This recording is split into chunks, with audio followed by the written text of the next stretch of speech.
Could you do a few more for me? Yeah. God, that looks hard. Oh, God. It's killing me. Here we go. We never did that stuff. 3, 2, 1, Mark. I didn't when I was playing either. We are here in beautiful Glendale, Arizona, the White Sox training base, wrapping up Fantasy Camp Week, about a month away from spring training. And joining us now is Tom Paciorek, former White Sox slugger and now a White Sox broadcaster at times. Fills in now and then. And Tom, welcome aboard. How are you doing? I'm doing great, Rich. It's nice to see you again. I see that this Arizona weather is really agreeing with you. I'm thinking about moving here myself. Well, I feel like 51 out here instead of my real age, which I'm not going to tell you. But anyway, talking to Ron Kittle and a few of the guys involved in this camp, a labor of love for you guys, right? Oh, it's fantastic. I think this is about number 30 for me. We started in Sarasota very meagerly, and then we moved with the team. It's always the spring training site. So we moved with the team to Tucson, had a few there, and now since the team moved to Phoenix at Camelback, which is great, we've been doing our camps here. And the last few years have been with the Dodgers. So it's really good to get back, to have both teams here. So we get, to see guys like Steve Garvey, Nomar Garcia-Parra, Eric Karros, and guys like that who are old friends. And for me, it's great because I was a Dodger at one time and also a White Sox guy. Steve Sachs, the same, and same with Ron Kittle.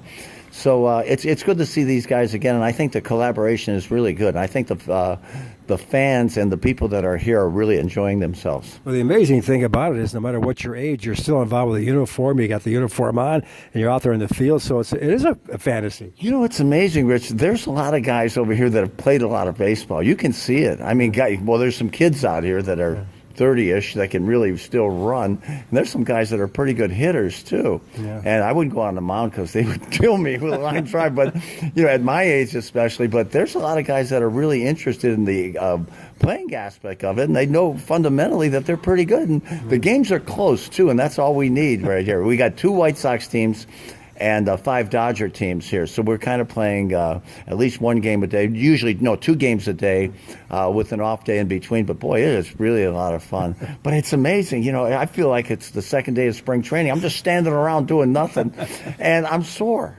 So I can't even imagine how anybody else. Join the club. I'd say that. Let's talk about this ball club. A lot of talk about Machado, the big news. But what's your state of affairs here for the White Sox going into this season? Well, I really enjoyed it. I did 9 games for the Sox, so I'm quite familiar with them. I'm a big Jason Benetti fan too. I think the thing with Hawk last year.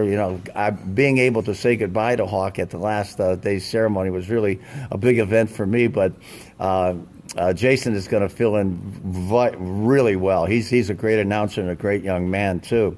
But the White Sox are interesting. If all this great young talent comes to fruition, I think they could be competitive this year. Cleveland is still very good, but they're on a decline because they're not a big market. Right. And they're not going to be able to afford all these guys for X amount of years. So I think this is the time for the Sox to strike. And if acquiring a Manny Machado with the rest of the guys that they have in that lineup, that could be a big boost to the team. But my only apprehension would be who's going to be the starting pitchers and who's going to get people out early in the game. It looks like they're trying to settle up the bullpen, especially in the late innings, and it looks like the moves that they made have been quite good. But I think the first 5 innings might be the telltale thing for the White Sox this year. I think the pitching is the key. Obviously, there's a long way to go with that. But you raised a good point, Tom, about striking. The Indians got rid of some guys, free agency, whatever, and maybe the White Sox change their thinking on let's go for it a little more. Well, and Detroit is not going to be a strong team. I don't think Minnesota is that good either, and Kansas City is certainly on the downside right now. So this would be a good time for the Sox to contend, and maybe if Cleveland isn't healthy, well, they've got a lot of young, great players still, but I don't know if they have enough backups. And if their pitching staff has any injuries whatsoever, that would be a time for maybe to contend with them, even though, you'd have to say that Cleveland certainly would be the team that should dominate in the American League Central. You mentioned the pitching. Last year, Giolito had good moments, bad moments. Lopez had a pretty good year all the way around. So there's building blocks there. Rodon had started strong. What's your assessment of that? Well, Rodon has got to be the number 1 guy for me, Rich. I think that he's got the ability you know, he's got that Steve Carlton like breaking ball. You know, when I first saw him pitch, when he was really on his game, I said, "Wow, this guy's impressive." But the thing for Carlos is he's got to stay healthy, and he's got to start 30 ball games a year and be the guy that stops a slump.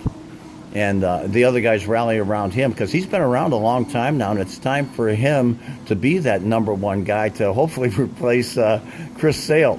You know, that's going to be hard to do, though. One guy who came around on last year was Anderson, the shortstop. Had a bit of a slow start, worked on his play at shortstop.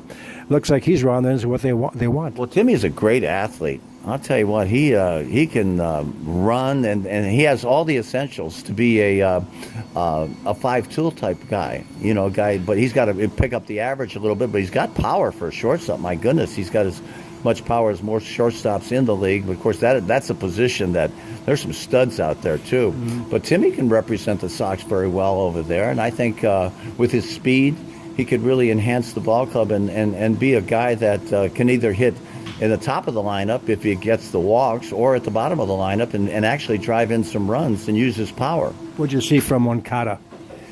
He's got to be able to make contact. You know, that's the thing. You know, those 200 strikeouts to me are unacceptable. I know in this day and age of sabermetrics, everybody says, "Well, we don't pay much attention."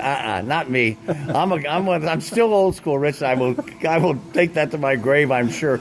And I'm not a sabermetrics fan, but I don't like seeing guys striking out. I want that guy to be able to move runners over and get them in from third with less than 2 outs. Those kind of things that to me are much more important than launch angle and hitting X amount of home runs. Well, where the strikeout tells you, and the Sox definitely have to improve on that.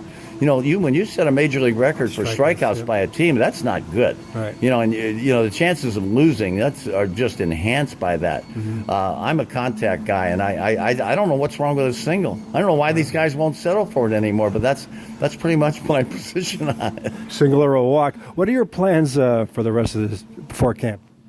For camp? For you stay out here, or what do you? Oh, just survive the camp and then go back home. I live in Georgia now, Eatonton, Georgia, and well, that's warm, isn't it? oh yeah, it's nice. It's nice. So you know, but you know, play a little bit golf and things like that. But not a whole lot. Play with the grandkids.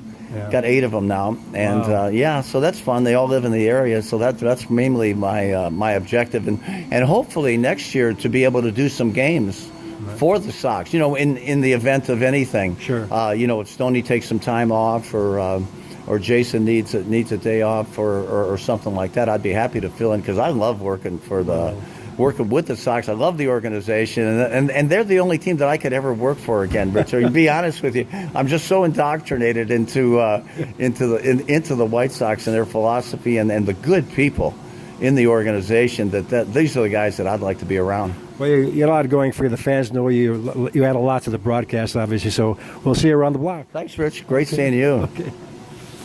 Perfect. Thank you, Tom. Okay, super job. Keep playing. All right.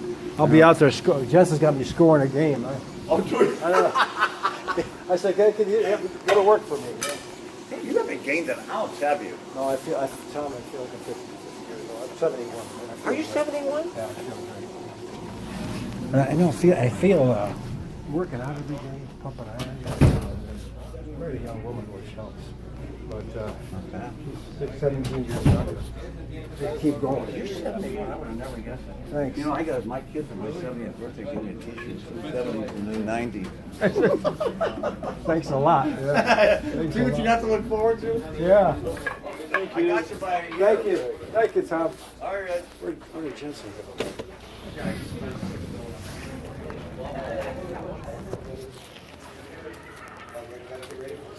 I know.